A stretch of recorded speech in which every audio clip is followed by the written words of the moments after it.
بسم اللہ الرحمن الرحیم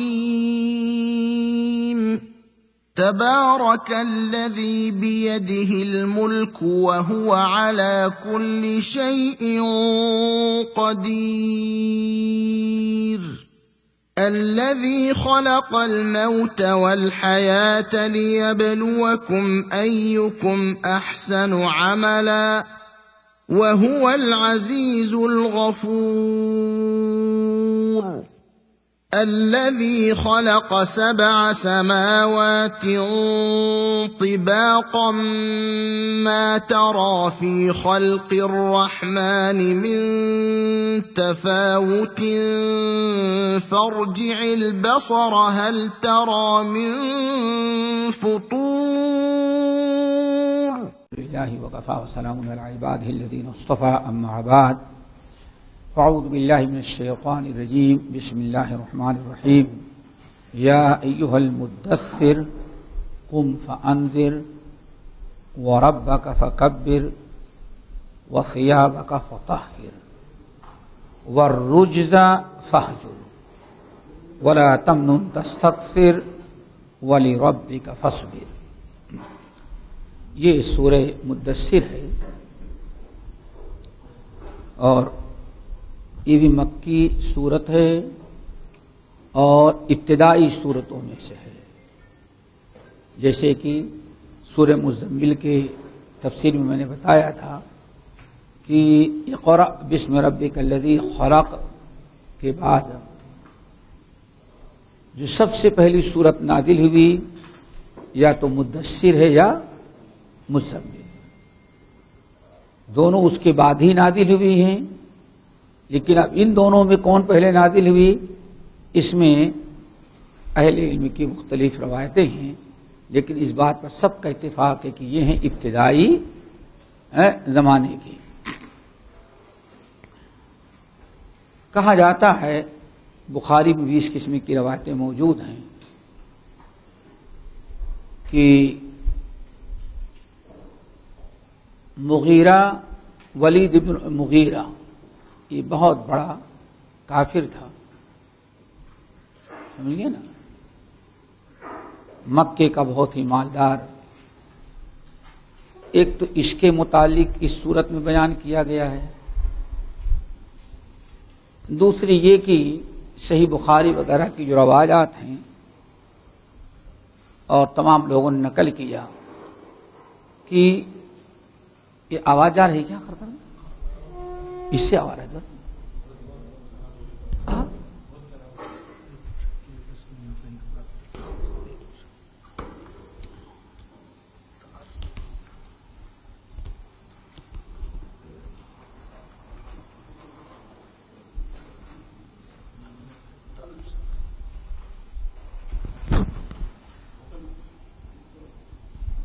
کم ہے.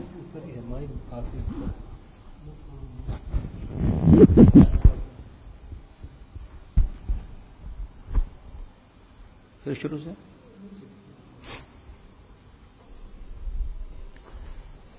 جابر بن عبداللہ رضی اللہ تعالی عنہما وغیرہ کی روایت کہ اقرأ بسم ربک الذی خلق خلق الانسان من علق. اس سورت کے نازل ہونے کے بعد نبی علیہ السلام کو نبوت تو مل گئی، لیکن ابھی آپ کو تبلیغ کا حکم نہیں ہوا تھا. ابھی آپ لوگوں میں چرچا ہو گیا، بتا رہے تھے، لیکن ابھی کھلی دعوت کا حکم نہیں ہوا تھا. تقریباً 1.5-2 سال کا وقفہ ایسا ہے جس کو فترت وحی کہتے ہیں. کیا کہتے ہیں؟ فترت وحی. کچھ لوگوں نے کہا سال بھر، کچھ لوگوں نے کہا 1.5 سال، کچھ اس طرح سے روایتیں ہیں. بالکل وحی کا نزول بند تھا، کوئی صورت نازل ہی نہیں، جبرائیل امین آئے ہی نہیں قرآن لے کر کے، کم سے کم 1 سال ایسا. ایک دن نبی علیہ السلام ارشاد فرماتے ہیں کہ میں باہر نکلا کسی کام سے باہر جا رہا تھا تو بہت ہی بڑی مخلوق آواز آئی، ہم کو آواز آئی. دائیں دیکھا تو کوئی چیز نہیں، بائیں دیکھا کوئی چیز نہیں، سامنے دیکھا کوئی چیز نہیں. اچانک کوئی آواز آ جائے تو آدمی گھبرا جاتا ہے، پیچھے کوئی آواز نہیں. جب اوپر دیکھا تو وہ فرشتہ جو غار ہیرا میں آیا تھا وہ ہم کو آتا ہوا نظر آیا. کرسی پر بیٹھا اور بغیر کسی آڑ کے وہی فرشتہ ہمارے سامنے آیا جو غار ہیرا میں آیا ہوا تھا. نبی علیہ السلام فرماتے ہیں آنے کے بعد اس نے جو کچھ پیغام دیا اس کے بعد نبی علیہ السلام بہت ہی زیادہ پریشان، گھبراہٹ، ایک قسم کی بے چینی. اچانک کسی کوئی بات آ جائے، کتنی بھی خوشی کی چیز ہو لیکن ایک بڑا جھٹکا انسان کو لگ جاتا ہے، درد. آپ نے فرمایا دسرونی دسرونی. فوری طور پر آپ آئے اور کمبل یا چادر جو ہوتا اوڑھ کر کے آپ لیٹ گئے. سمجھے نا، تاکہ ذرا خوف دور ہو جائے اور گھبراہٹ دور ہو جائے. پھر اللہ تعالی نے یہ آیت نازل کی، یا ایھا المدثر قم فانذر وربک فکبر. ایک تو یہ ہوا جب آپ وحی کا نزول شروع ہونے لگا اور قم فانذر اٹھیے اور آپ دعوت دیں. نبی علیہ السلام دعوت دینا شروع کر دیے. کچھ لوگ آپ کی باتیں سننے بھی لگے، آپ کے پاس اٹھنے بیٹھنے لگے. اب کفار مکہ کے اندر بڑی کھلبلی مچ گئی، بہت ہی زیادہ وہ حرکت میں آ گئے کہ کسی بھی صورت سے محمد کے پاس لوگوں کو نہ جانے دیا جائے، اور اگر کوئی ان سے ملاقات کر لے تو ان کی باتوں سے متاثر نہ ہو. یہ سارا معاملہ ایسا ہو رہا تھا. ولید ابن المغیرہ کہا جاتا ہے یہ مکے کا سب سے بڑا مالدار آدمی تھا. آج کیا کہتے ہیں جو شہر کا سب سے بڑا مالدار ہوتا ہے میئر، ہاں ہوتا ہے نا کوئی، پورے شہر کا مالک، یہ سمجھو پورے مکے کا یہ تھا. اور اس مکے کا رہنے کی بنا پر پورے عرب میں اس کی دھاک اور اس کی بڑی قیمت تھی. اور مال و دولت کا معاملہ صرف اس کے باغات کھجوروں کے اور دوسری چیزوں کے، مکے سے طائف تک اس کے باغات پھیلے ہوئے تھے. بہت مالدار آدمی تھا، اس لیے اور اس کا اثر تھا. ابو بکر اول مسلمان ہو گئے تھے، ان کے پاس اٹھنے بیٹھنے لگا، بڑی باتیں سنائی. ابو بکر نے سمجھایا. اب یہ لوگوں سے کہنا شروع کر دیا بھائی باتیں تو بڑی اچھی کرتے ہیں، باتیں تو بڑی اچھی کرتے ہیں، یہ بہت اچھی باتیں کر رہے ہیں. یعنی مسلمان نہیں ہوا لیکن اس کی زبان سے کچھ تعریفی کلمات جو ہیں وہ اور کفار مکہ کو پاگل بنا دیے. ابو جہل جو تھا وہی سب سے بڑا سردار سمجھا جاتا تھا. اس کو پتا چلا، ابو جہل نے سب کو بلایا، پورے مکے والوں کو، بھائی یہ کیا کیا جائے، یہ تو بڑا مسئلہ ہے. اور مشکل یہ ہے کہ ولید ابن مغیرہ جو اتنا بڑا، یہ ان لوگوں کے پاس اٹھنا بیٹھنا شروع کر دیا ہے. یہ اور نقصان دہ ہے. ابو جہل نے لوگوں کو اکٹھا کیا اور کہا اچھا ٹھیک ہے رکو، میں اس کا حل نکالتا ہوں، میں اس کا حل نکالتا ہوں. کیا حل نکالتا ہوں؟ کہا کہ اس کا حل یہ نکالتا ہوں تم لوگ یہاں بیٹھو اور میں ابھی آتا ہوں تھوڑی دیر میں. ابو جہل کم وقت گیا کس کے پاس؟ ولید ابن المغیرہ. اس کے پاس گیا، کہا آپ سے کچھ باتیں کرنی ہے. کہا کیا بات ہے؟ کہا آپ نے دیکھا نہیں لوگ کیا کر رہے ہیں؟ کہا نہیں. کہا مکے والے چندہ کر رہے ہیں. کیا کر رہے ہیں؟ چندہ اکٹھا کر رہے ہیں. ہمارے پاس کوئی لینے کے لیے نہیں ہے چندہ. کہا نہیں، وہ آپ ہی کے لیے تو اکٹھا کر رہے ہیں، چندہ ہی آپ کے لیے اکٹھا کر رہے ہیں، تو آپ سے مانگنے کے لیے کیا ہے؟ کہا کیا ہوا؟ کہا کہ آپ کو ابو بکر کے پاس اور کبھی محمد کے پاس جاتے ہوئے دیکھتے ہیں تو لوگ یہ سمجھتے ہیں کہ آپ بہت ہی زیادہ اس وقت غریب ہو گئے ہیں، آپ اس لیے ان کے پاس جاتے ہیں، کچھ ان لوگوں سے آپ کا ذرا کھانے پینے کا انتظام ہو جائے گا. کہا ظالم میرے بارے میں یہ خیال رکھتے ہیں. کہا کہ وہ تو میں آ کے بتا دیا، ورنہ پورا مکہ اسی میں مرد عورت سب چندہ کر رہے ہیں کہ اتنا چندہ تم کو دے دے کہ محمد صلی اللہ علیہ وسلم اور ابو بکر سے مدد لینے کی ضرورت نہ پڑے. کہا کیا ان کم بختوں کو معلوم نہیں کہ انا اکثر مالا، پورے علاقے کا سب سے بڑا مالدار ہوں. کہا کہ لوگوں کے ذہن میں یہی آیا ہے کہ بس دکھلانے کے لیے سب کچھ ہے، لیکن سب کچھ خالی ہو چکا ہے. کہا اچھا میں ان کو سیدھا کروں گا بھی. اللہ اکبر. اب اس نے سوچا کہ مال و دولت کوئی معاملہ ہے نہیں. اب وہ نبی علیہ السلام اور ابو بکر یا ایمان لانے والوں کے خلاف کچھ پڑا کہ کسی بھی صورت سے لوگوں کو بہکایا جائے. اسی اسنا میں ہنگامی میٹنگ بلائی. جب سارے لوگ اکٹھا ہو گئے، پوری میٹنگ اکٹھا ہو گئی،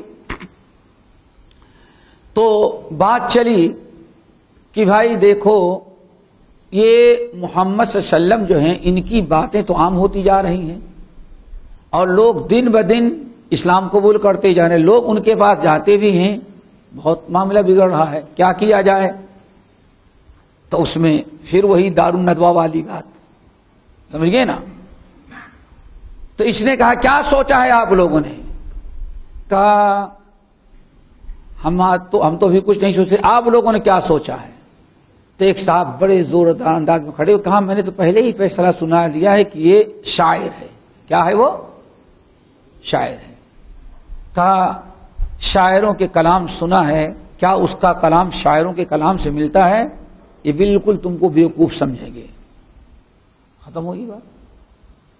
دوسرا، میں نے جہاں تک سمجھا ہے کہ سب سے بہترین یہ ہے کہ ان کو مجنون کہہ دیا جائے. تو ولید ابن مغیرہ نے کہا کہ تم ایسی بات کہہ رہے ہو کہ محمد کو ساری دنیا جانتی ہے، سارے لوگ جانتے ہیں اور پاگل کو بھی جانتے ہیں. ایسا نہ ہو کہ تم لوگ محمد کو پاگل کہو تو لوگ الٹا پاگل کہنے والوں کو پاگل سمجھنے لگے. پاگل کو تم پاگل ہوگے، ان کو پاگل کہنے والا تم پاگل سمجھے جاؤ گے. بات اور بڑھی. پھر کچھ لوگوں نے کہا ایسا کیوں نہ کہا جائے، ان کو کاہن کہا جائے. کاہن کہنے کا بھی معاملہ یہ ہے. اس نے کہا تم جانتے ہو کہ کاہن باتیں ادھر ادھر کی بتاتا ہے اور یہ تو جو باتیں بتاتا ہے سب دل کو اترتی ہیں اور سچی ہوتی ہیں، یہ کیسے کاہن ہوگا؟ تو نہیں. ہر ایک تجویز دیتا رہا اور آگے بات بڑھتی رہی، کافی آگے بات بڑھی. لیکن معاملہ جس کو کہتے ہیں اونٹ کسی کروٹ پر، کیوں اونٹ اگر کسی کروٹ پا جائے تو کہتے ہیں سمجھو کہ بیڑا پار ہو گیا، کوئی بات طے نہ ہو پائی. ہاں اچھا میں بھی دیکھتا ہوں. اسی اسنا میں ولید ابن المغیرہ نبی علیہ السلام کے پاس گیا اور آپ سے کچھ گفتگو کی. آپ نے کچھ قرآنی آیات پیش کی تو پلٹ کر کے آیا. کہا لوگوں دیکھو یہ نہ پاگل ہے، نہ مجنون ہے، نہ شاعر ہے، نہ کاہن ہے، کوئی چیز ایسی نہیں ہے. کیوں؟ اس کا کلام ہم نے سنا، اس کا کلام بڑا میٹھا، بڑا سچا، اور ہم دعوے کے ساتھ کہتے وما ہوا بقول البشر، یہ جو کلام پیش کر رہا ہے وہ کسی انسان کا کلام ہو ہی نہیں سکتا. ہنگامہ ہو گیا. اس کا مطلب کہ تم بھی واقعی اس کے ہو ہی گئے ہو، ایسی باتیں کر رہے ہو. اس نے کہا میں ہو نہیں گیا ہوں، لیکن اب میں محمد کو نہ تو پاگل کہہ سکتا ہوں، نہ شاعر کہہ سکتا ہوں، نہ کاہن کہہ سکتا ہوں، اور نہ اور ادھر ادھر کی باتیں۔ اب میں ذرا ان کے بارے میں کیا فیصلہ کرنا، کیا کہنا چاہیے، میں سوچوں گا۔ بہت غور و فکر کیا اور آ کر کے مکے والوں کو کہا دیکھو ایک ہی چیز ہے جو اس پر فٹ آتی ہے، اور وہی اس کے ذمہ اس کے بارے میں کہیں گے تو لوگ بدک جائیں گے۔ لوگوں نے کہا کیا؟ کہا ان کو کہو جادوگر ہے یہ۔ کیا ہے؟ ایسا نہیں کہ ان پر جادو ہوا ہے، جادوگر ہے۔ کیوں جادوگر ہے یہ؟ کیا دلیل ہے؟ لوگ کیوں جادوگر سمجھ جائیں گے؟ کہا اس میں کامیاب ہو سکتے ہو، ایک ہی چیز میں کامیاب ہو سکتے ہو، کن کو کیا کہو؟ جادوگر کو۔ لوگوں نے کہا کیوں؟ کہا دیکھو یہ اس کے پاس کوئی بیٹھتا ہے، یہ کچھ کہتا ہے، کچھ پڑھتا ہے، تو سامنے والا اتنا اس کا بن جاتا ہے، وہ بیوی کو تو چھوڑ سکتا ہے لیکن محمد کو نہیں چھوڑتا، اور دیکھتے ہو جادو جس پر ہو جاتا ہے یہی حرکتیں کرتا ہے۔ ہاں؟ دیکھو اپنے باپ اپنی ماں کو تو چھوڑ سکتا ہے لیکن محمد کو جو ہو جاتا ہے محمد کو وہ نہیں چھوڑتا۔ لوگوں نے کہا ہاں یہ تو ہے۔ کہا بس ایک چیز ہے، اگر تم یہ اپناؤ تو ممکن ہے کہ لوگوں کو ان کے خلاف ورگلا سکتے ہو، ان کے پاس آنے جانے سے روک سکتے ہو۔ اس کم وقت کے بارے میں اللہ رب العالمین نے آیت نمبر 11 سے لے کر کے اللہ اکبر کئی آیات تک اس کا جواب دیا۔ آئی بات سمجھ میں؟ اس کے بعد تیسرا حصہ جو اس سورت کے اندر ہے وہی عذاب قبر اور عذاب نار اور جنت کا تذکرہ۔ کچھ ایسے اعمال بتائے گئے کہ ایمان والے کلمہ پڑھنے والے ان کو اپنا لے تو جنت میں جائیں گے، اور کچھ ایسے اعمال ہیں کہ جو ان کا پیچھا کیا وہ جہنم میں گیا۔ اب سورت کا ترجمہ سنیں۔ یا بسم اللہ الرحمن الرحیم، یا ایھا المدثر، اے چادر اوڑھ کر کے لیٹنے والے نبی۔ اور کل کیا تھا؟ یا ایھا تقریباً وہی معنی، لیکن دونوں میں جو تعلیمات دی گئی وہ بالکل الگ ہیں۔ وہاں کیا تھا؟ یا ایھا المزمل قم اللیل الا قلیلا، اور یہاں یا ایھا المدثر، اے چادر اوڑھ کر کے لیٹنے والے نبی، قم، اب اٹھیے۔ ایک تو کیا مطلب؟ یہ لیٹے ہیں اس سے کام نہیں بنے گا، آپ کریں اٹھیں۔ اور دوسرا معنی یہ بھی کہ اب آپ ڈٹ جائیں دعوتوں، تب کہتے نہیں کہ بھائی ہاں کھڑے ہو گئے، میدان میں آپ آ جائیں اور دعوت تبلیغ کے میدان میں آپ کھڑے ہو جائیں۔ قم، آپ کھڑے ہوئیے، اٹھیے۔ پھر اللہ تعالی نے تقریباً 6 چیزوں کا حکم دیا۔ یا ایھا المدثر قم فانذر وربک فکبر وثیابک فطہر والرجز فہجر ولا تمنن تستکثر ولربک فاصبر۔ 6 چیزوں کا، 6 باتوں کا حکم اللہ نے اپنے نبی کو دیا۔ پہلا حکم قم، اٹھیے، فانذر، اب آپ لوگوں کو ڈرائیے۔ ٹھیک ہے نا؟ کیا کریں؟ ڈرائیں۔ انذار، خوف کے معنی بھی ڈرانے کے ہوتے ہیں اور انذار، لیکن دونوں میں ذرا فرق ہوتا ہے، دونوں میں فرق ہوتا ہے۔ فانذر، آپ نذیر ہیں، آپ ڈرائیں لوگوں کو۔ انذار اور نذیر کہتے ہیں کہ ڈرانے میں ڈرانے والا جس کو ڈرا رہا ہے اس کی ہمدردی بھی ہو، اس کا خیر خواہ بھی ہو، فکر بھی ہو اور اس سے محبت بھی کر رہا ہو. نہیں سمجھ میں آیا؟ آپ دشمن کو بھی ڈراتے ہیں نا. ایک آدمی اپنے دشمن کو بھی ڈراتا ہے اور سامنے کتا آ جائے تو اس کو بھی ڈراتا ہے, لیکن اپنے بچے کو بھی ڈراتا ہے. بچہ نماز نہیں پڑھتا تو باپ بچے کو بھی ڈراتا ہے. کیا خیال ہے, دونوں میں فرق ہے کہ نہیں؟ دشمن کے ڈرانے میں اور بچے کو آپ ڈراتے ہیں, تھپڑ ماروں گا, ماں کہے گی کھانا بند کر دوں گی. مقصد یہ ہے کہ بچہ برباد نہ ہو جائے, بچہ نماز کی پابندی کرے, اس کی صحیح تربیت ہو. آئی سمجھ بات؟ اسی لیے اللہ تعالیٰ نبیوں کو نذیر اور بشیر کہا. نبی اللہ کے عذاب سے بندوں کو ڈراتے بھی ہیں اور ہمدردی بھی ہوتی ہے. فلعلک باخع نفسک علی آثارہم ان لم یؤمنوا بہذا الحدیث اسفا. دیکھ کیسے ڈرا رہے ہیں. یہ ہے قم فانذر. نبی بہت ہمدرد ہوتے ہیں. کہتے نہیں صحیح بخاری کی روایت, لوگوں ہماری تمہاری مثال کیسی ہے معلوم ہے؟ اللہ اکبر. لوگوں ہماری تمہاری مثال کیسی ہے؟ کسی نے آگ جلایا,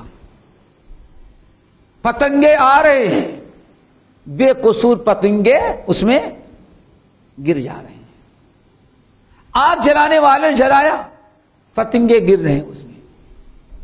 آگ جلانے والے کو بڑا رحم آیا, یہ جتنے پتنگے جلیں گے آگ ہم نے جلایا, سب کا گناہ میرے اوپر. وہ کیا لیتا ہے؟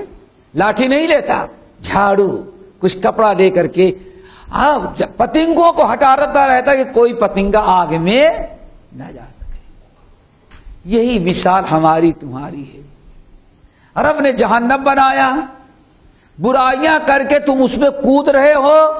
پہلے میں تم کو منع کرتا ہوں, لوگوں نہیں جاؤ نہیں جاؤ, لیکن اس کے باوجود تم چلے جاتے ہو.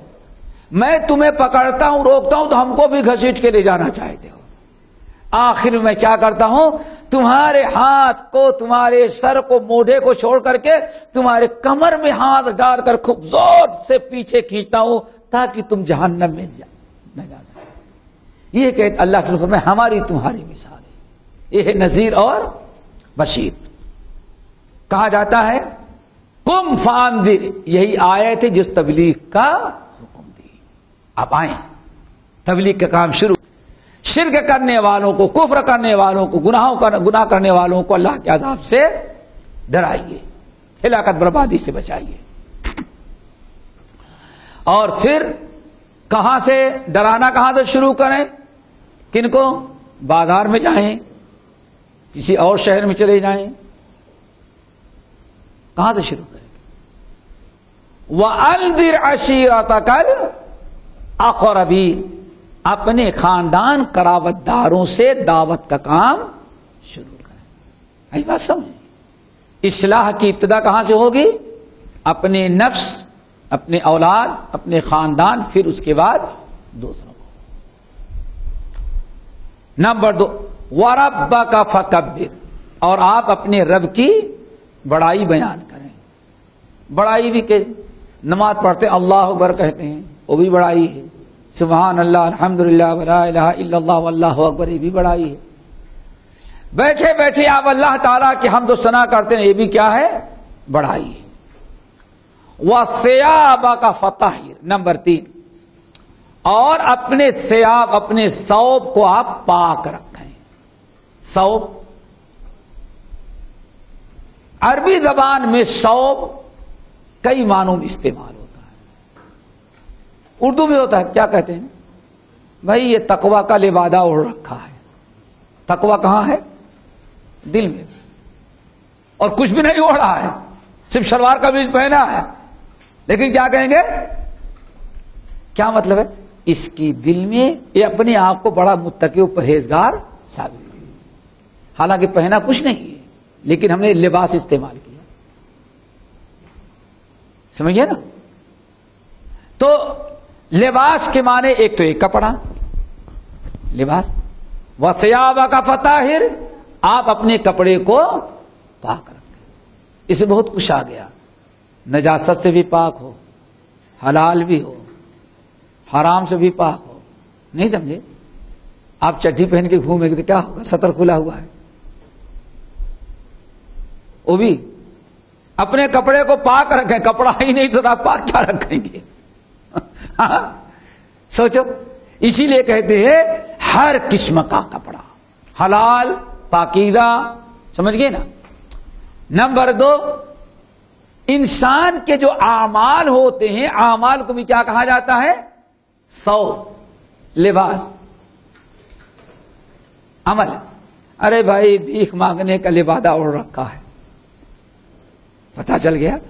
جو کوئی بڑی کثرت سے عمل کرنے لگتا ہے، سمجھ گئے، بے جا عمل، تو اس کو بھی لوگ کیا کہتے ہیں؟ یہ. نمبر 3، عرب کے بہت سارے شعراء دل کو بھی لباس کہتے ہیں. کیا کہتے ہیں؟ دل کو بھی. قلب جو اسے کیا بولتے ہیں؟ لباس. عرب شعراء بہت زیادہ استعمال کرتے ہیں. تو کہا جاتا ہے یہاں لباس اپنے تمام معنی اور مفہوم کو شامل ہے. وَثِيَابَكَ فَطَهِّرْ، دل بھی پاک ہو کفرت، شرک سے، غلاظت سے، حسد سے. آئی بات سمجھ میں نا؟ کینہ، کپٹ، بغض و عناد سے پاک ہو. کپڑا بھی آپ کا پاک ہو، ظاہر بھی پاک ہو اور باطن بھی پاک ہو. وَثِيَابَكَ فَطَهِّرْ. نمبر 3، وَالرُّجْزَ فَهْجُرْ. اور رجز یا رجز دونوں آتا ہے. وَالرُّجْزَ فَهْجُرْ. اور رجز کو آپ بالکل چھوڑ دیں.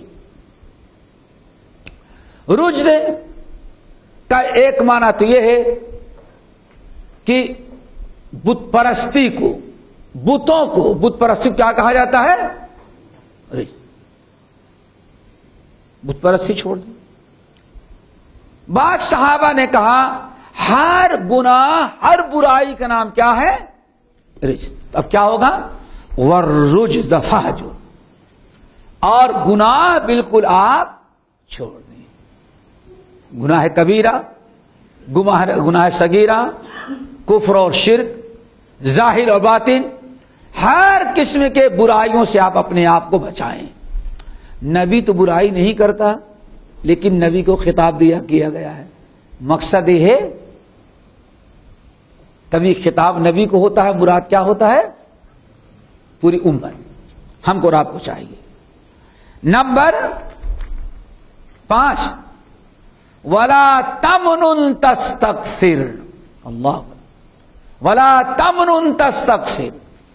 اور آپ کسی کے ساتھ احسان اس نیت سے نہ کریں کہ ہاں بدلے میں اس سے زیادہ ملے گا. بہت چیزیں ختم ہو جائے گی. ایک گفٹ دینے کا جو چکر ہے نا، اور جہیز دینے والا، جہیز نہیں، شادیوں میں جو لفافہ پکڑایا جاتا ہے. وَلَا تَمْنُن، کسی کے ساتھ احسان اس لیے نہ کریں کیا؟ تستکثر، کہ اس کے عوض آپ کیا کریں؟ بدلیں. وہ کیسے؟ ایک معنی تو یہی ہے کہ آپ کسی کے ساتھ احسان کریں، تیرا تو چلو اس کے ساتھ احسان کریں، نقصان تو نہیں، فائدہ ہی چونکہ آئے گا تو اس سے زیادہ آئے گا. اور اس کی کئی بہت ساری مثالیں ہیں. کبھی پتہ نہیں آپ لوگ یہاں ہیں کہ نہیں ہے، ہم نے دیکھا ہندوستان کے بہت سارے علاقوں میں شادی ہوتی ہے. شادی جب ہوتی ہے تو شادی میں لوگ گفٹ لے کر کے آتے ہیں، اور تو اس کو باقاعدہ نوٹ کیا جاتا ہے. پہلے تو بڑا کھٹا کر، پہلے باقاعدہ ایک رجسٹر لے کر کے منشی جی بیٹھتے تھے، ان کے پاس جمع کرانا پڑتا. کتنا بھائی دے رہے ہیں؟ 500 کیس. چلو بھائی، نام، ولد، گاؤں، ایڈریس. ٹیلی فون نہیں تھے، ٹیلی فون نمبر نہیں، ورنہ ٹیلی فون نمبر اور کہتے واٹس ایپ اپنا لکھاؤ، ای میل اپنا دو. وہ زمانہ نہیں تھا. بس اتنا لکھاؤ کہ بعد میں تو آپ کو ڈھونڈ سکیں. اب ہو گیا. دینے والا دیتا تھا لیکن سوچتا تھا کہ ہم دے رہے ہیں، میرے گھر میں شادی پڑے گی بیٹے بیٹے کی تو بہرحال اس سے دادا پلٹ کر آئے گا۔ اب ہمارے ہاں شادی پڑی، ہم نے دعوت دیا، ہمارا منشی بیٹھے گا، ہاں بھائی کتنا دے رہے ہیں؟ بھائی 600 لیا، کتنا تھا؟ 600۔ وہ کیسے بھائی؟ 500 پرانا اور 1 نیا۔ دیکھا آپ نے؟ یعنی جتنا لیا ہے اتنا ہی نہیں لیتا، کچھ 10 ہی روپے سے لیکن بڑھاؤ ضرور۔ اور سورت روم کے اندر بھی تقریباً اسی چیز کی حرمت بیان کی گئی ہے۔ آپ احسان کریں لیکن لینے کا کوئی ارادہ نہ ہو، سمجھ گئے نا؟ وہ یہ بھی ایک قسم کی کیا ہے؟ یہ سود ہے، یہ بھی حرام ہوتا ہے۔ اس لیے ایک دوسرے کا تعاون کریں بہت اچھا ہے، لیکن لین دین اس شرط پر نہ ہو کہ ہاں ہمارے یہاں آئے گا۔ ایک معنی تو یہ ہوا، سمجھ گئے نا؟ دوسرا معنی کیا؟ اللہ اکبر، اے نبی آپ دعوت و تبلیغ کا کام کریں، احسان کریں اور اس سے کوئی دنیا کی امید نہ رکھیں۔ اللہ تعالیٰ اخلاص عطا کرے سکو۔ چلو نمبر 6، والی ربی کا فاصبر، اور اے نبی اور آپ کیا کریں؟ آپ اپنے رب ہی کے لیے صبر کریں۔ 6 چیزیں ہو گئی نا؟ اپنے رب ہی کے لیے صبر کریں، یعنی صبر کسی دنیاوی مفاد کے لیے نہیں، صبر آپ کریں اللہ تعالی کے رضا خوشنودی کے لیے۔ اب صبر کے 3 قسمیں ہیں، وہ بھی سمجھ لیں۔ نمبر 1 صبر علی الطاعہ، نمبر 2 صبر عن المعصیہ، نمبر 3 صبر علی المصیبہ۔ پہلی قسم کیا ہے؟ صبر علی الطاعہ، یعنی اللہ اس کے رسول کی فرما برداری، دین و شریعت کی پابندی کرنے میں کتنی بھی تکلیفیں آئیں، کتنی بھی پریشانیاں آئیں، اور یہ بھی ہو سکتا پتہ نہیں کتنے لوگوں کی باتیں سننی پڑیں، اور تجربہ کرنا، کل سے داڑھی لمبی کرنے دیکھیں، صرف داڑھی آپ لمبی کرنے دیکھیں، کتنے دوست ہمدرد بن جائیں گے، کتنے ہمدرد۔ پہلے بڑے اچھے لگتے تھے لیکن اب پتہ نہیں، بلکہ بسا اوقات بیکار قسم کے جملے بھی استعمال کریں۔ پہلے تو معلوم، اب تو معلوم، میں نے تو سمجھا کہ سکھ کوئی آ رہا ہے، کیا کہتے ہیں؟ ایک صاحب کہنے کے بھائی داڑھی جیسے آپ لوگ رکھتے ہیں یہ تو سکھوں کی سنت ہے نا۔ اللہ کیوں؟ حکومت الہیہ قائم کرنے کے چکر میں ساری زندگی گزار دی، انقلاب لاتے لاتے لاتے لاتے انقلاب آیا نہیں، اور آج تک کم وقتوں کو یہ پتا نہیں کہ ہاں داڑھی یہ نبی کی سنت ہے، سکھوں کی سنت ہے۔ گرو نانک کب کم وقت پیدا ہوا؟ ذرا سوچو، ہمارے نبی کی سنت کو کس سے ملا دیا؟ نبی کی سنت نہیں، گرو نانک کی سنت ملا بھی تو سکھ نجس ملا ہوں۔ سوچو ذرا سا، یہ کون لوگ کہتے ہیں؟ ایک ہی گروہ ہے جو پوری دنیا کے اندر انقلاب لائیں گے، انقلاب لائیں گے۔ آج تک نہ اپنے گھر میں انقلاب آیا نہ اپنے چہرے پہ انقلاب آیا، سمجھ گئے نا؟ بس انقلاب انقلاب، ہاں ساری دنیا میں فساد پھیلا دیا انقلاب کے نام پر، اور انقلاب کہیں نہیں آیا، اور آج بھی ساری مصیبتیں اسی انقلابی وجہ سے ہو رہا ہے۔ اور مثال کس کو دیتے ہیں؟ دیکھا خمینی نے کیسا اسلامی انقلاب لایا، اللہ اکبر۔ اسی سے اندازہ لگتا ہے کہ کون سا انقلاب لانا چاہتے، خمینی والا انقلاب چاہتے ہیں۔ اور ابھی تو ایک عجیب سے بات کہی، سنا ہوگا آپ لوگوں نے، حیرت ہوگی۔ عبداللہ ابن سبا یہودی، ابھی ایک صاحب نے کہا انقلاب لائیں گے، انقلاب لائیں گے، انقلاب لائیں گے۔ ہاں اللہ نے ایسی زبان سے منہ سے زبان سے بات نکلوائی، اللہ تعجب کریں گے۔ لکھا کہتا ہے کہ جو حضرت عثمان کے زمانے میں انقلاب آیا، عبداللہ ابن سبا ہی کا کام اسلام کے زیادہ قریب تھا۔ دیکھا، یعنی عثمان بن عفان غلطی میں تھے، عبداللہ ابن سبا یہودی ملعون حق پر تھا۔ اسلامی مزاج، اسلامی تعلیمات کے زیادہ قریب کس کا نظریہ تھا؟ عبداللہ ابن سبا کا۔ سوچو ذرا تھا، یہ بہت بڑی ایک لعنتی چیز ہے۔ تو میرے بھائیوں، صبر کی بات ہو رہی تھی، وَلِرَبِّكَ فَاصْبِرْ۔ کبھی شریعت کی پابندی میں دوست احباب، رشتے ناتے اور لوگوں کی باتیں بڑی سننی پڑتی ہے، طنز دیا کرنا پڑتا ہے، تو ان کے منہ لگنے کے بجائے آپ کیا کریں؟ صبر کریں۔ یہ صبر کی پہلی قسم ہے اور یہ صبر کا بڑا اونچا مقام ہے، اسی کو استقامت کہا جاتا ہے اور اس کی بڑی فضیلت آئی ہے۔ نمبر 2، صبر عن المعصیہ۔ کیا مطلب؟ گناہ اور برائی سے، گناہ اور برائی سے بچنے، گناہ اور برائی سے بچنے میں آپ بچیں۔ برائیوں سے بچنے میں جتنی بھی تکلیفیں، پریشانیاں آئیں، دقتیں آئیں، آپ صبر سے کام لیں، اللہ کی نافرمانی، رسول کی نافرمانی سے بچیں۔ یہ صبر کی دوسری قسم ہے۔ جیسے یوسف علیہ السلام نے صبر عن المعصیہ کیا۔ نمبر 3، مصیبتوں اور بلاؤں پر صبر کرنا۔ یہ صبر کی 3 قسمیں ہیں اور رب نے تینوں قسموں کا صبر، وَلِرَبِّكَ فَاصْبِرْ۔ بلکہ اگر غور کریں گے تو یہاں صبر، وہی صبر کی دونوں قسمیں پہلی ہیں۔ کون؟ صبر علی الطاعہ۔ کیوں؟ قوم فانذر، اٹھئے اب تبلیغ کرے، دعوت کا کام دیں، اور جہاں آپ توحید کی دعوت دینے لگیں گے پتھر بھی برسائے جائیں گے، طرح طرح کے تانے بھی دیے جائیں گے، اور آپ کو مشرکین، شرک کرنے والے تنگ بھی کریں گے، لیکن آپ کا کام کیا؟ وَلِرَبِّكَ فَاصْبِرْ۔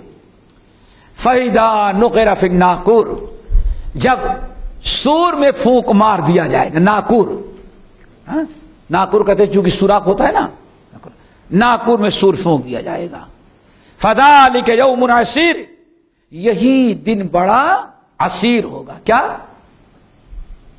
سواد سے نہیں پڑھ لینا ورنہ کچھ اور ہو جائے گا۔ ہاں، کیا بن جائے گا؟ کوکٹل، پائنیپل، ایپل، یہ عصیر کہتے ہیں جوس کو، اس لیے اس کو کیا پڑھنا؟ عسیر۔ عسیر، عسیر کے معنی عسر، فإن مع العسر یسرا۔ عسیر کے معنی سخت اور مشکل۔ فذلک یوم، یومئذ یوم عسیر، یہی دن بہت ہی سخت ہوگا، لیکن کس پر؟ علی الکافرین، کافروں پر۔ تو غیر یسیر، بالکل ہی آسان نہیں ہوگا۔ انشاءاللہ دیندار اور مومنوں میں کیا ہو جائے گا؟ یہ آسان ہوگا۔ یہ بات ہو گئی نا۔ اب وہ بدبخت کون؟ ولید ابن مغیرہ۔ اب ذرا اس کا کارنامہ سنیں، بڑے عجیب، اللہ نے بھی عجیب سے اس کا نقشہ کھینچا۔ اے نبی فدرنی ومن خلقت وحیدا، آپ مجھے چھوڑ دیں اور اس کو جس کو میں نے تنہا پیدا کیا تھا۔ کم وقت آج کہتا انا اکثر مالا و اولادا، ہم بڑے، آج ہمارے پاس اتنا مال، اتنی اولاد ہے، کہتے ہیں کم وقت کے بعد 13-14 بیٹے تھے اور گھمنڈ کرتا تھا مکے میں کس کے اتنے بیٹے ہیں۔ تو اللہ نے بیٹے تو ہیں لیکن اس کم وقت کو سمجھ نہیں آتا۔ خلقتہ کیا ہے؟ ومن خلقت وحیدا، ہم نے جب پیدا کیا تو ماں کے پیٹ سے اکیلا ہی آیا تھا، بعد میں ہم نے دیا لے کے نہیں آیا تو اکیلا آیا۔ ذرنی ومن خلقت وحیدا، آپ چھوڑ دیں مجھ کو، کل بات ہو گئی ہے۔ فذرنی ومن یکذب، کئی جگہ ادھر چکا ہے، فماہلہم، کلیلہ سب گزر چکا ہے۔ یہ بڑی وارننگ ہے، یعنی بھی آپ چھوڑیں، یہ آپ کا کام نہیں، اس سے نپٹتا۔ اب اتنا بدبخت ہے کہ میں خود ہی اس سے نپٹ لوں گا، یہ بہت بڑی وعید ہے۔ فذرنی ذرنی، اے نبی آپ مجھے چھوڑ دیں، وَمَنْ خَلَقْتُ وَحِيدًا، اور وہ بدبخت جس کو میں نے اکیلا پیدا کیا تھا، پیدا کیا، وَجَعَلْتُ لَهُ مَالًا مَمْدُودًا، اور ہم نے اس کو مال دیا، وہ بھی مال دنیا میں پھیلا ہوا ہے، یعنی سب نہیں کہ ایک دو جگہ، ہم نے کہا کم سے کم کہتے صرف باغات جو تھے کم وقت کے، مکے سے لے کر کے طائف تک، ایسا بڑا زمیندار، باقی کاروبار اور دوسری تجارتیں مویشی والا، وَجَعَلْتُ لَهُ مَالًا مَمْدُودًا، اور ہم نے اس کو مال بھی دیا تو بہت زیادہ پھیلا، ممدود، مد کس کو کہتے ہیں؟ جو چلے جاؤ کھینچتے ہوئے 6 الف تک، وہی ہے نا، اس کو مد کھینچتے، ہاں خوب لمبا پھیلا ہوا ہم نے کاروبار دیا ہے، اور وَبَنِينَ شُهُودًا، اور بیٹے بھی دیے ہیں کافی، اور کمال تو یہ میں نے اتنا مال دیا ایسا کہ سارے بیٹے ہر وقت اس کی خدمت میں رہتے ہیں۔ کیا مطلب ہے بھائی؟ ہاں؟ اگر کہیں دادا کا کوئی بڑا کاروبار بامبے میں ہوتا تو دبئی دھوپ میں جلنے کے لیے تھوڑی نہ آتے آپ، ہاں؟ کوئی آنا آتا، سب اپنے یہاں رہتا، کیوں؟ یہ تو بس چلو جاؤ آگے شاید کی راستہ کچھ کھل جائے۔ اشارہ کیا رب نے، اتنا مال دیا تھا ہم نے کہ اتنے بچے بھی ہیں، الحمدللہ، ظالم ناشکرا کہیں کسی بچے کو جانے کی نوبت نہیں، سب وہی کاروبار میں لگی۔ یہ اللہ تعالی کی بہت بڑی نعمت گنائی جا رہی ہے، ان کو شکر ادا کرنا چاہیے کہ اللہ تعالیٰ نے اتنا مال اور دولت دیا کہ بیٹے پوتے خاندان کے لوگ سب لگے ہوئے ہیں ایک جگہ، نہ کسی کو نوکری ہے نہ کسی کوئی ٹینشن، اپنا کاروبار۔ اللہ نے تعریف کی، احسان جتلایا، وَبَنِينَ سوچ شاہد، یعنی سارے بچے بھی ہر وقت اس کے پاس ہی رہتے ہیں۔ یہ نہیں ہے میرے بھائی کوئی ٹینشن، اللہ یہ اس وقت تجربہ ہوگا جب وطن میں کسی کا انتقال ہو جائے، آپ وقت پر پہنچ نہ سکیں، ہاں؟ کبھی کوئی معاملہ ہو جائے، ماں کا انتقال ہو جائے، باپ کا ہو جائے، واللہ کتنے لوگ ہیں بیوی کا انتقال ہوتا نہیں جا سکتے بیچارے، جنازہ بھی نہیں ملتا، اس وقت معلوم پڑتا بس کیا بتائیں، اگر ایک وہیں ہوتے تو یہ نوبت نہ آتی۔ یہ بہت بڑی نعمت، وہ بنی نا شہوت، وَمَحَدْتُ لَهُ تَمْهِيدًا، مال بھی دیا، مالا ممدودا، وَبَنِينَ شُهُودًا، وَمَحَدْتُ لَهُ تَمْهِيدًا، اور اس کے علاوہ بھی ہم نے بہت سارے کاروبار اور بزنس اور دولت اکٹھا کرنے کے راستے اس کے لیے اور ہموار کر رکھا ہے۔ تمہید جانتے نا، راستہ ہموار کر دینا، تمہید۔ ثم يطمع ان ازيد، پھر بھی اتنا پا جانے کے بعد نبی کو انکار کرتا ہے، گالیاں دیتا ہے، کفر پڑا ہوا ہے، اور پھر بھی اس کے اوپر اتنا ملنے کے باوجود ثم يطمع، اس کے بعد پھر بھی وہ امید رکھتا ہے کہ ان ازيد، اللہ ہمیں اور ابھی دے گا، اتنا تو ملا ہے اور زیادتی کی اور امید۔ ہاں، آدمی جو ہے کبھی اس کا مال و دولت سے پیٹ نہیں بھرتا۔ ثم يطمع ان ازيد، کلا، اب کیا جواب آیا؟ کلا، ہرگز نہیں، اب اس سے نہیں ملے گا، اور اب اس کی خیر بھی نہیں ہے۔ کیوں؟ انه كان لآياتنا عنيدا، ہماری قرآنی آیات کا دشمن ہے یہ، انید یعنی دشمن، سمجھ گئے نا؟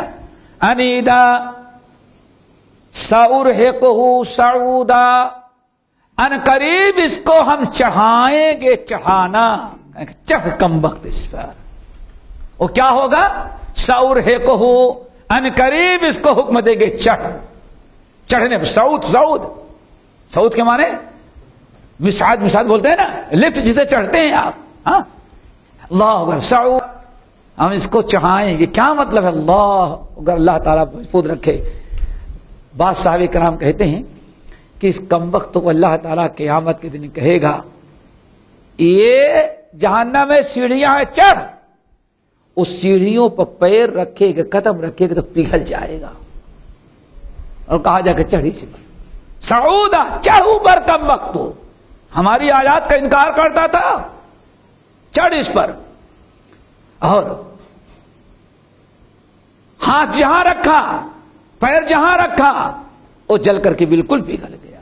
اللہ اکبر. اور انہو فکر وقدر، اب اس نے غور کیا اور مقرر کیا.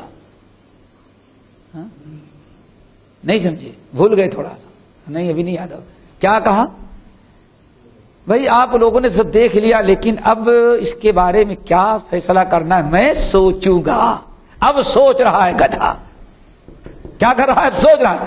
انہو فکر، کون؟ وہی ولید ابن مغیرہ. انہو اچھا کون ہے معلوم ہے؟ خالد بن ولید کا باپ ہے. کمبخت سیف اللہ خالد بن ولید کا باپ ہے. حضرت ولید ابن ولید کا باپ ہے. 3 بیٹے مسلمان ہوئے، باقی سب جہنم میں گئے. سیف اللہ ان کے، دیکھو اسلام کتنا عدل و انصاف والا ہے. ایک طرف سیف اللہ اور دوسری طرف باپ کا ہے. ذرا سوچو، اللہ خالد بن ولید جب یہ آیت پڑھتے رہے وہ کیا دل پہ گزرتا رہا. اسی لیے ایک مرتبہ صحابہ کرام بیٹھے تھے، ہمارے بھائی کی طرح کوئی شوقین گزرا. بھائی آپ لوگ تو بہت خوش نصیب ہیں، بہت خوش نصیب ہیں. کیا؟ ارے ماشاءاللہ کلمہ پڑھے، مسلمان ہوئے اور اپنی آنکھوں سے اللہ کے رسول کو دیکھا. صحابی بڑے ہوشیار تھے. کہا بھائی ہم تو کہتے تم بھی خوش نصیب ہو. آنکھوں میں آنسو. بھائی بہت خوش نصیب ہیں، لیکن ذرا سوچو ہم خوش نصیب ہیں. باپ تو گیا نا جہنم میں، ماں تو گئی جہنم میں. تبت یدا ابی لہب، جب ابو لہب کی بیٹی پڑھتی تھی کیا گزرتا رہا؟ تبت یدا ابی لہب وتب. سوچا آپ نے؟ خالد بن ولید کا باپ ہی ہے. تو صحابی نے کہا ارے بھائی تم بھی خوش نصیب ہو کہ کم سے کم اپنے ماں باپ کو ایمان کی حالت دیکھا ہے تو نے. سوچیں خالد بن ولید پڑھتے رہے ہوں گے نا، کیا گزرتی رہی ہوگی جب یہ.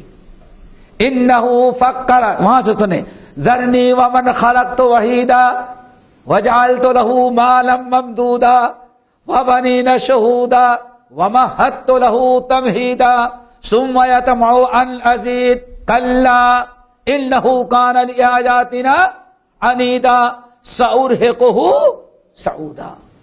صرف سأرہقہ صعودا پر غور کرتے تب ان کا دل کیسے ہو جاتا ہوگا. لیکن دل والے تھے، صبر کرنے والے، حالات کو جاننے والے. اب انہو فکر وقدر، بدبخت نے غور فکر کیا اور مقرر کیا.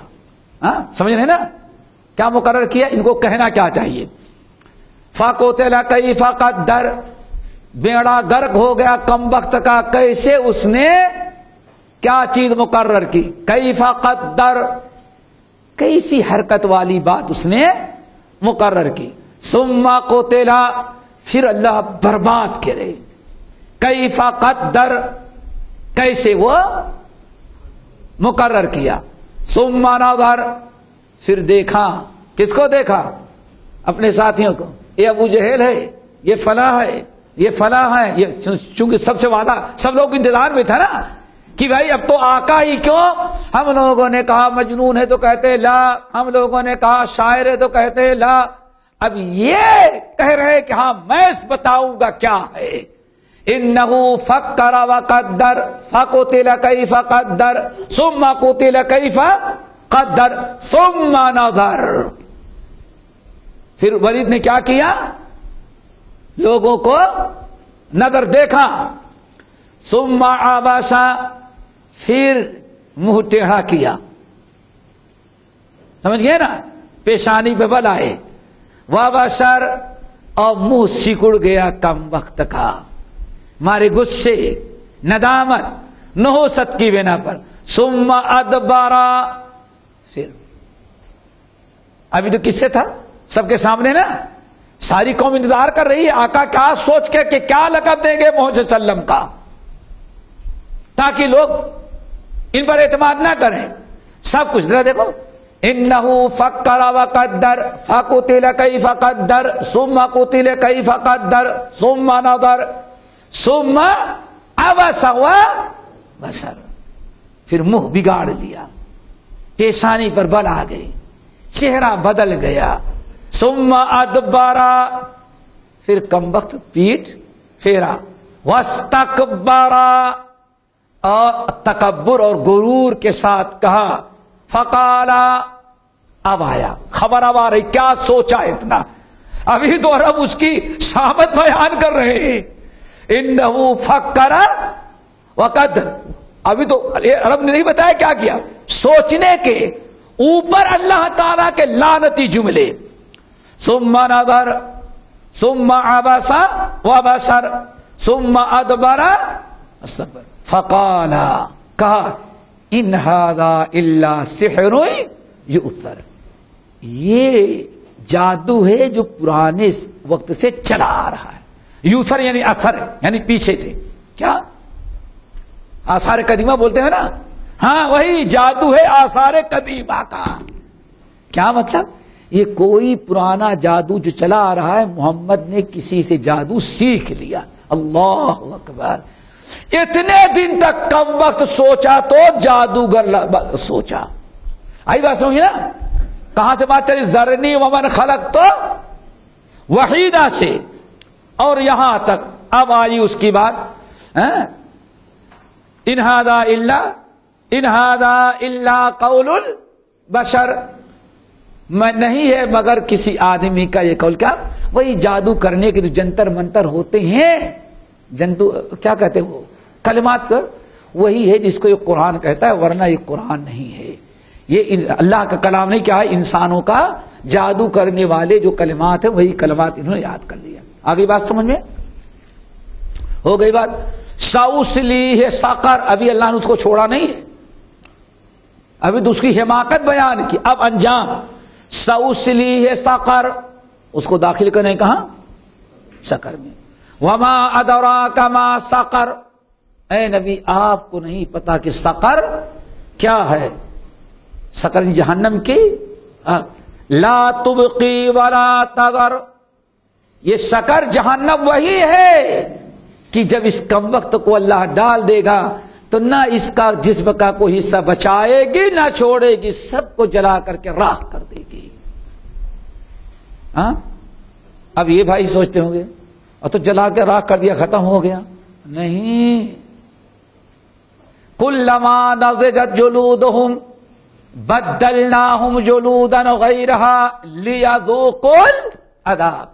ایک طرف سے جب جل جائے گا تو دوبارہ پھر اس کو ہم ویسے پورے جسمانی آدھا چمڑوں کے ساتھ پھر تیار کر دیں گے، تاکہ بار بار یہ عذاب برداشت، عذاب اس کو ملتا رہے.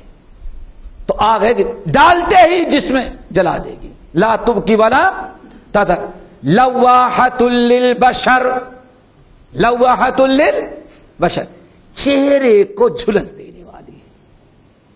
اللہ اکبر. دیکھتے ہیں کوئی بھی معاملہ، ماشاء اللہ ذرا سا دھول چلی تو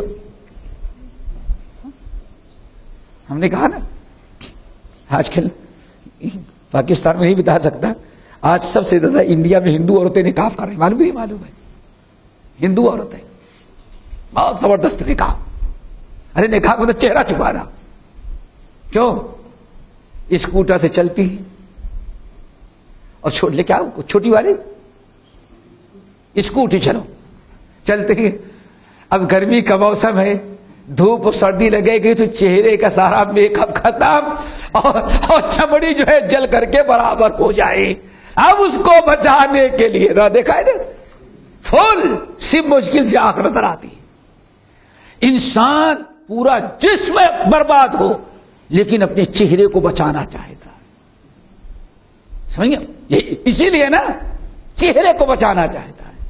اس لیے رب نے یہاں ارشاد فرمایا انسان دنیا میں ہر وقت سب سے زیادہ اپنے چہرے کو بچانا چاہتا ہے. لواحۃ للبشر، اور اس کو داخل کریں گے ایسے سکر میں جو اس کے چہرے کو بھی جلا کر کے ختم کر دے گی. اللہ اکبر. آگے میرے بھائیوں، علیہا 19، اور اس جہنم پر کتنے داروغے ہو گئے؟ 19، صرف 19. کتنے؟ جب یہ آیت نازل ہوئی تو شیطان کبھی سدھرتا نہیں، اتنی وعید بھی کم وقت نے سنا. جب آیت نازل علیہا 19 اور اس پر کتنے ہو گئے؟ 9. تو ابو جہل کو جوش آیا، ارے 9، اور ولید بھی کہتے 9، ارے 9 میں سے تو 14 ہمارے ہی بیٹے نپٹ لیں گے، 4 کے بعد باقی کتنے بچے؟ 5 فرشتے ہم کو جہنم میں ڈالے گا جائے. ہاں، ان 14 بچے ہیں نا، ایک ایک فرشتے کو پکڑ لیں گے میرے بیٹے، باقی کون بچا؟ 5 کے لیے تو اتنے ہمارے نوکر ہی ختم کر. اور کہتے ہیں ایک کافر اٹھا، استعدا آیا، بڑا پہلوان تھا، کہا دوستو 16 تو اکیلے کو میں نپٹ لوں گا، باقی جو بچے گے تم لوگ اس کا انتظام کرو، دیکھنے کے کیسی جہنم آتی ہمارے سردار کو جلتا. اللہ اکبر. انسان کی حماقت، بیوقوفی. ابو جہل بڑے جوش میں بلایا لوگوں کو، صاحب سن لیا، جس جہنم کی دھمکی دیتے ہیں کہ اگر محمد کو نہیں مانیں گے تو ہم کو جلائے گا صلی اللہ علیہ وسلم، اس پر کتنے پہرے دار ہیں؟ صرف 19 ہیں. تو مکے میں اتنے سارے نوجوان ہیں کہ 19,000 کا مقابلہ کریں گے، 19 ہمارے آقا کو ہم کو جہنم میں کیا جلائیں گے. آئی بات سمجھ میں؟ اسی لیے کیا فرمایا رب نے؟ اب آگے سنیں، وَمَا جَعَلْنَا أَصْحَابَ النَّارِ إِلَّا مَلَائِكَةً.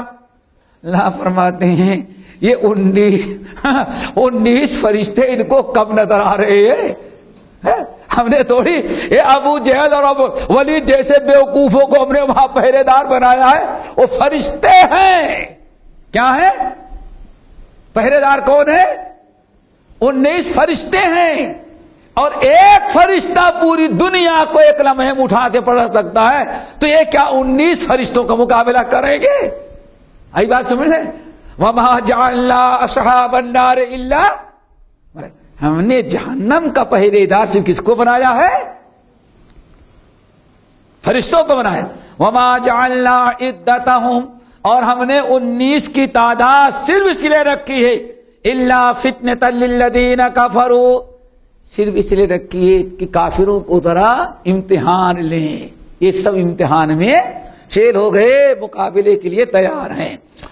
اللہ لِيَسْتَيْقِنَ الَّذِينَ أُوتُوا الْكِتَابَ، تاکہ اہل کتاب جو ہیں ان کو یقین آ جائے کہ واقعی یہ قرآن ہے. کیوں؟ تورات اور انجیل نے بھی کہا ہے کہ داروغے کتنے ہوں گے جہنم پر. وَيَزْدَادَ الَّذِينَ آمَنُوا إِيمَانًا، اور ایمان والوں کا ایمان اور بڑھ جائے. وَلَا يَرْتَابَ الَّذِينَ أُوتُوا الْكِتَابَ وَالْمُؤْمِنُونَ، اور ذرہ برابر شک نہ رہ جائے ایمان والوں کو اور اہل کتاب کو. وَلَيَقُولَ الَّذِينَ فِي قُلُوبِهِم مَّرَضٌ، اور وہ لوگ کہیں جن کے دلوں میں نفاق ہے، والکافرون، کافر لوگ کیا کہیں؟ ماذا اراد اللہ بہذا مثلا، اللہ کو یہ 9 فرشتوں کا تذکرہ کر کے کیا مقصد کا بیان کرنا، ہم کو ڈرانا کیا چاہتا ہے اللہ تعالیٰ؟ اللہ نے فرمایا کذالک یضل اللہ من یشاء، ایسے ہی اللہ تعالیٰ جسے چاہتے ہیں گمراہ کرتے ہیں، جسے چاہتے ہیں ہدایت دیتے ہیں. اور ان کو معلوم نہیں ہے، ابو لہب کو کہتا بس 9 ہے، وہ کیا سمجھتا ہے صرف 9 ہی ہمارے پاس ہے.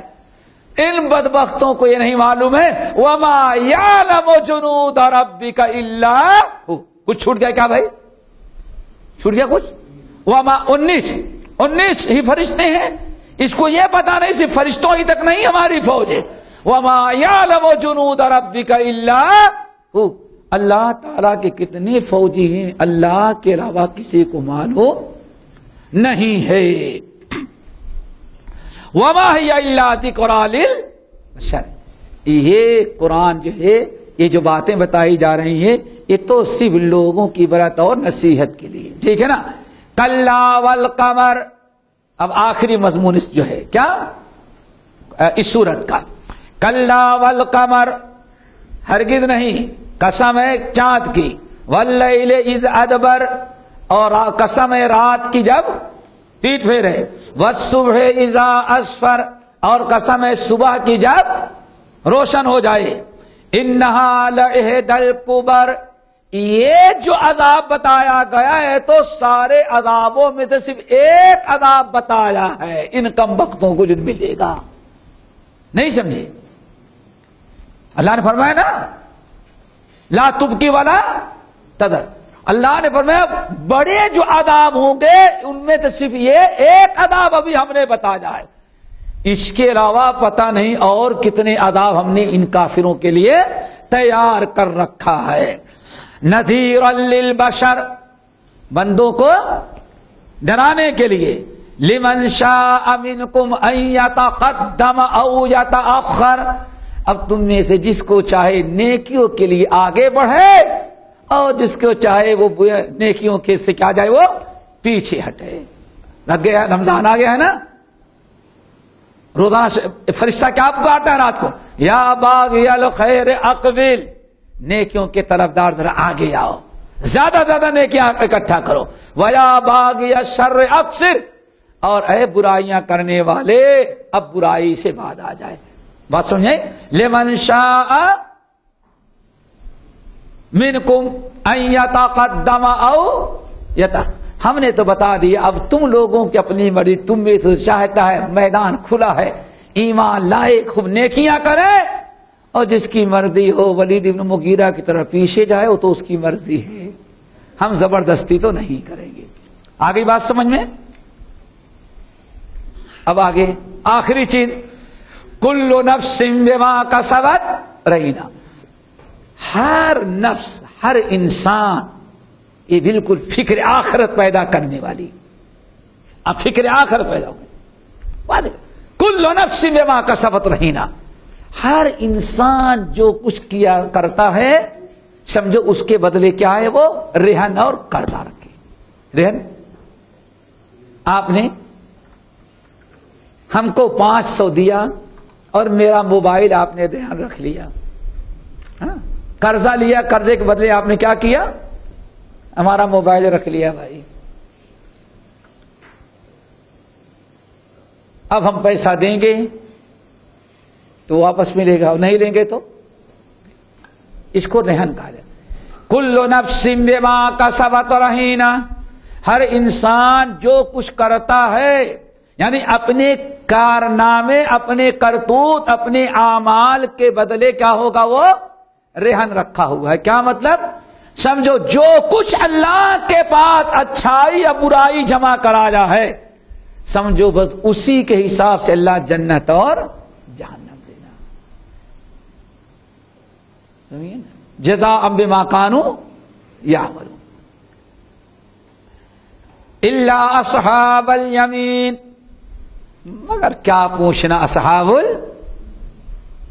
جو بائیں ہاتھ والے تو کہاں گئے وہ جہنم میں. الا اصحاب الیمین، جو ایمان اور عمل صالح کرنے والے ہیں اور جن کا نام اعمال دائیں ہاتھ میں ملا. ماشاءاللہ فی جنات یتساءلون، وہ تو ماشاء اللہ مزے سے جنت میں ہوگی، خوب مزے لے رہے ہوں گے، کھائیں گے پیئیں گے. پھر کبھی سوچیں گے یار ایک دوست تھا اپنا جو کبھی کبھار ملتا تھا، چلو ذرا پتہ لگائے کہاں ہے وہ. الا اصحاب الیمین فی جنات یتساءلون. جنت میں ایک دوسرے سے پوچھے بھائی ایک دوست ہمارا تھا یاد ہے آپ کو، کہیں آپ کو حشر کے میدان میں یا کہیں نظر آیا ہے؟ اللہ اکبر.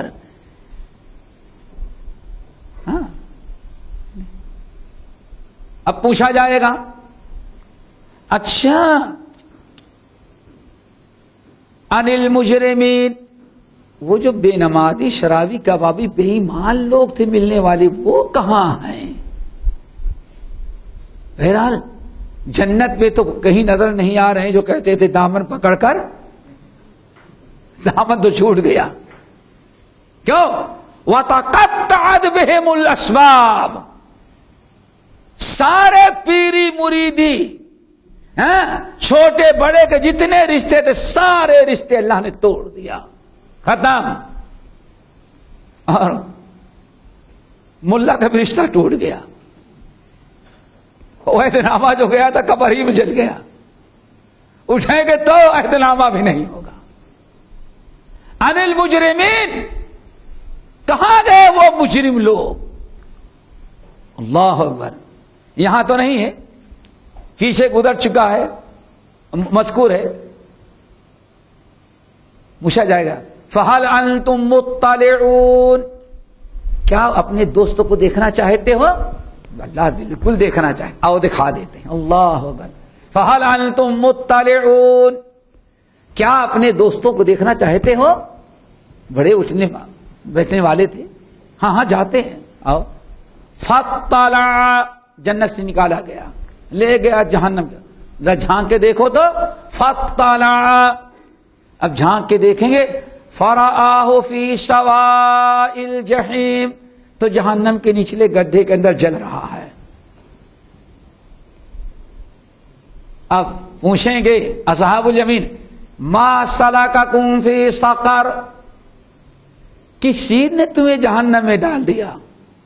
کون سا بڑا گناہ کیے تھے؟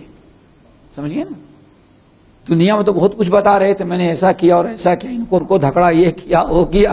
کہاں گئے؟ سمجھ گئے نا، یہ ہتنامہ، وہ کلمہ، فلاں کیا کیا سب کچھ، کہاں گئے؟ ما سلککم فی سقر، جہنم میں کس لیے تمہیں، کس چیز نے تمہیں جہنم میں داخل کیا؟ کیا کہتے ہیں؟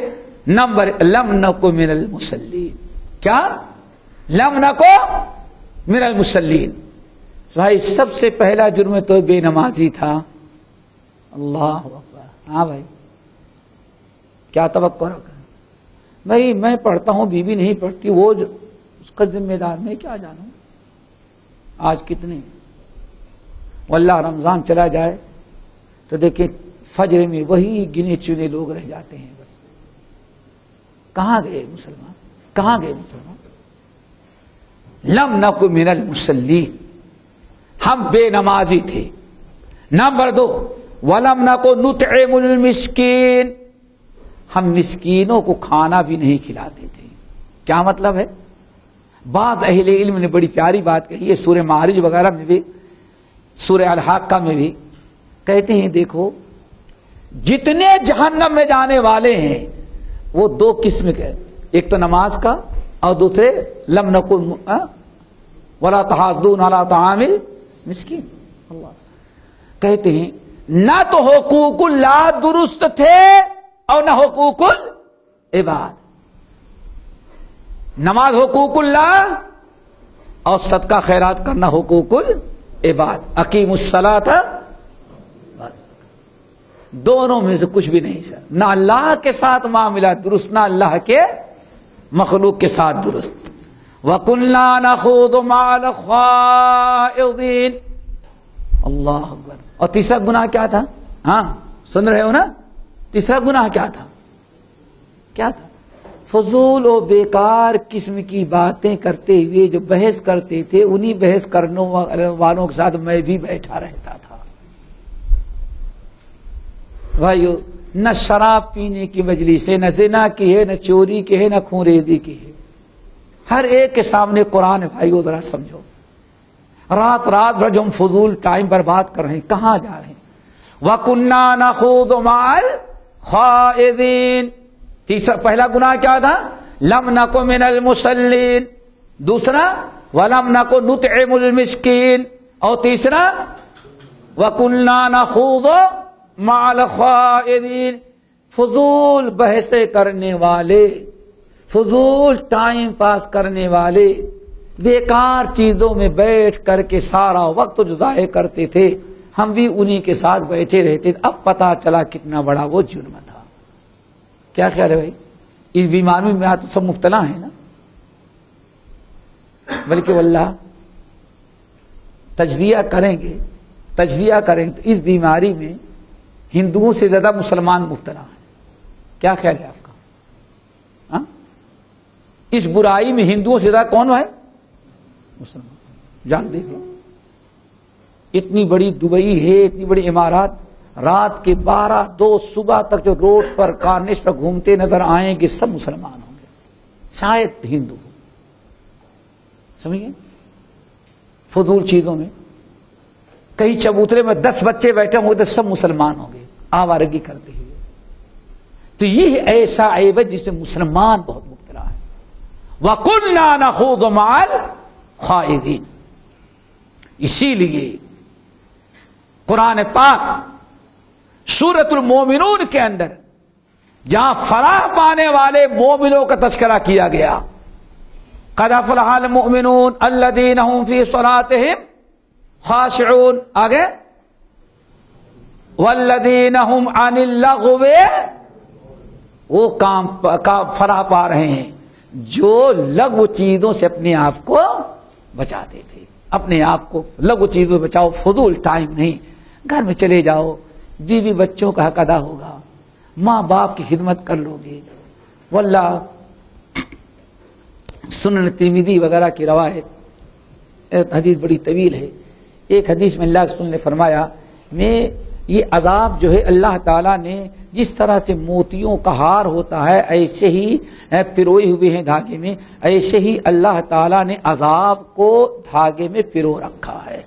اور وہ دھاگے کب توڑے گا؟ جب میری امت میں 15 برائیاں پیدا ہو جائیں گی تو اللہ تعالیٰ اس دھاگے کو توڑ دے گا. پھر میری امت پر تتابع ہر وقت کوئی نہ کوئی عذاب نازل ہوتا ہی رہے گا، پھر نہیں رکے گا. وہ 15 برائیوں میں سے ایک برائی کیا ہے؟ اطاع الرجل زوجته وعق امه. آدمی شادی کرنے کے بعد اپنی بیوی کی تو فرما برداری کرنے لگے اور ماں کی باتوں کو ٹھکرانے لگے. نمبر 2 دوسرا گناہ، وَأَدْنَى الرَّجُلُ صَدِيقَهُ وَأَقْصَى أَبَاهُ. آدمی اپنے دوستوں کے ساتھ دوستی نبھانے کے لیے تو بڑا قریب رہے، سارا وقت دے دے، وَأَقْصَى أَبَاهُ، اور اپنے باپ سے اپنے آپ کو دور کر لے.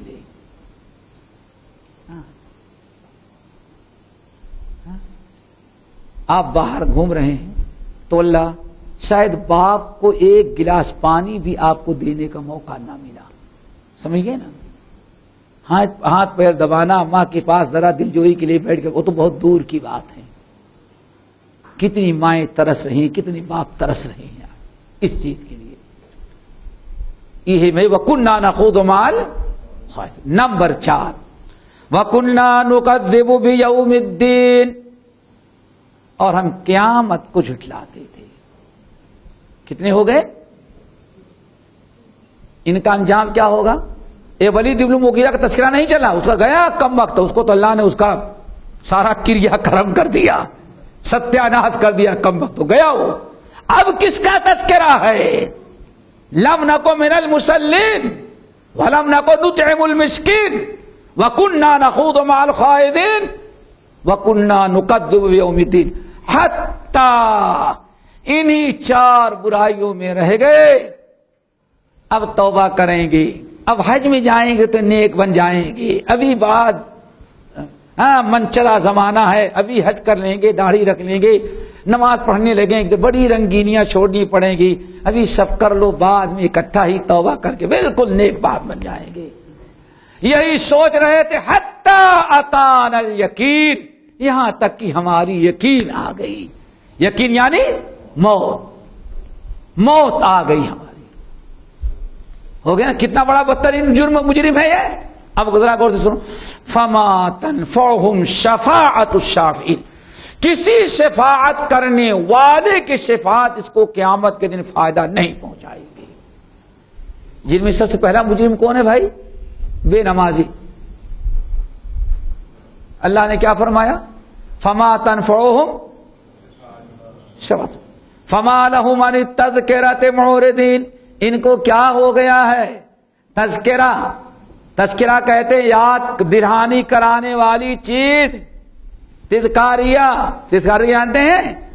آپ کہیں شامل ہو اور آپ کو جو ایوارڈ دے دیتے ہیں آپ کا نام لکھ کر کے، اس کو تذکاریہ کہتے ہیں۔ کیا جب دیکھیں گے تب یاد آئے گا، ہاں فلاں موقع پر ہم گئے تھے، وہاں ہمیں یہ ملا تھا، تذکاریہ۔ کلا فما لہم عن التذکرۃ معرضین، ارے کیا ہو گیا ہے ان کو کہ تذکرہ قرآن مراد ہے۔ تذکرہ سے مراد کیا؟ قرآن سب کچھ یاد دلا دیتی۔ پڑھیں گے پہلے ہی پارے میں آدم اور حوا کے قصہ بھی یاد دلا دے گا، ابلیس کا بھی قصہ یاد دلا دے گا۔ آگے بڑھیں گے بنی اسرائیل کا بھی قصہ، قوم عاد کا، قوم سمود کا، سب کچھ یاد دلا دیتا ہے۔ تو قرآن ہمارے سامنے کیا بطور یادگار ہے۔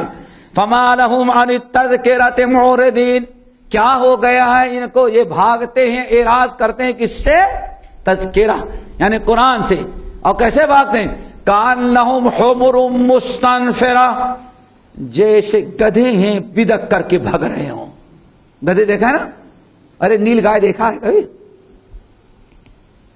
جنگلی گائے پتھر مارنے کی ہے، 50 کھڑے رہیں گے، ایک پتھر مارو تو ایسا بھگتے ہیں کہ معلوم پڑتا اب ان کو کسی چیز کی پرواہ نہیں۔ یہ ہے کأنہم حمر مستنفرہ، جیسے جنگلی جانور دیکھنے کے بعد بھگا، شیر کو دیکھا اور بھگا، 50 جانور ہیں، نیل گائیں، گدھے بیٹھے ہوئے، فرت من قسورہ، کہیں شیر نکلا جھاڑیوں سے، شیر کو دیکھتے ہی کیا بالکل بھگ گئے۔ جیسے شیر کو دیکھ کر کے جنگلی جانور گدھے اور نیل گائیں بھاگتی ہیں، ایسے ہی بیوقوف لوگ قرآن کو دیکھ کر کے، ہمارے نبی کھڑے ہو کے قرآن پڑھنا شروع کر دے بس بھگدڑ مچ جاتی ہے، بھاگے۔ ہاں اب کسی کو نہیں رکنا ہے، بھاگتے ہی لوگ ایسے نہیں۔ کبھی درس کا اعلان ہوا ہمارے، ماشاءاللہ ٹوپی کو بالکل سیدھی کیے، آ کے آگے بیٹھے، پھر دیکھتے ہیں تو ہم جو سنتے آئے آج تک وہ نہیں ہے، تو پہلے تو ایسے دیکھتے ہیں، جب دیکھے قرآن رکھا ہے تو ایسے نہیں سمجھے، ریورس گیئر لگائے، اور جب دیکھے بالکل مجلس سے الگ ہو گئے، اب کھڑا ہوا 1 2 3، پھر باہر جا کے وہ اپنا نہیں ہے، وہ قرآن کا درس دیتا ہے، وہاں سننا نہیں۔ آج ہو رہا ہے، آج فرت من قسورہ فما لہم عن التذکرۃ معرضین کأنہم حمر مستنفرہ، فرت من بھگے ہیں۔ قسورہ کس کو کہتے ہیں؟ شیر کو۔ اللہ،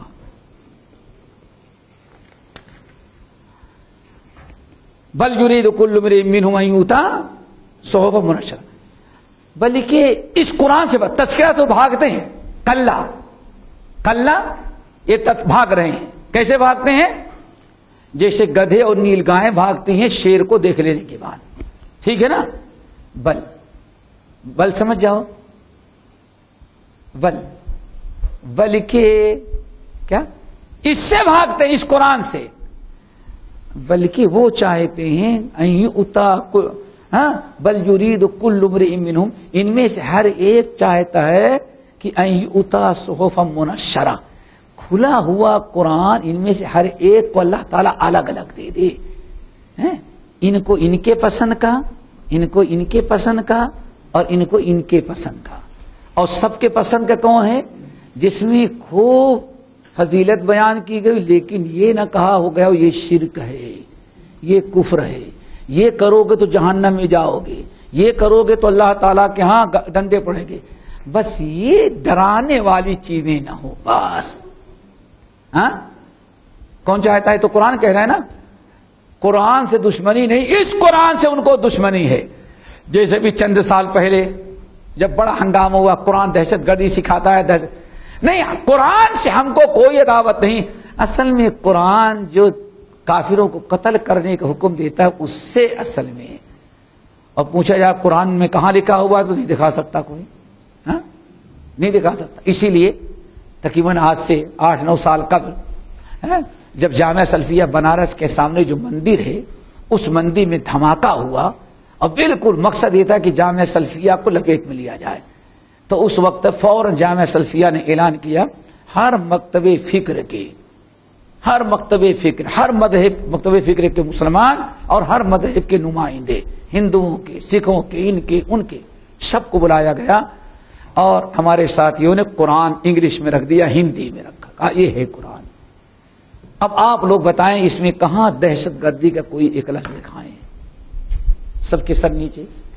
تو ایک بہت بڑا پنڈت تھا بنارس بیچو کا، ہندو یونیورسٹی بنارس ہندو، وہ کھڑا ہوا اور ہندی والا ترجمہ اپنے ہاتھ میں رکھا، کہا لوگوں میں کہتا ہوں میں نے 3 مرتبہ اس قرآن کو پڑھا ہے۔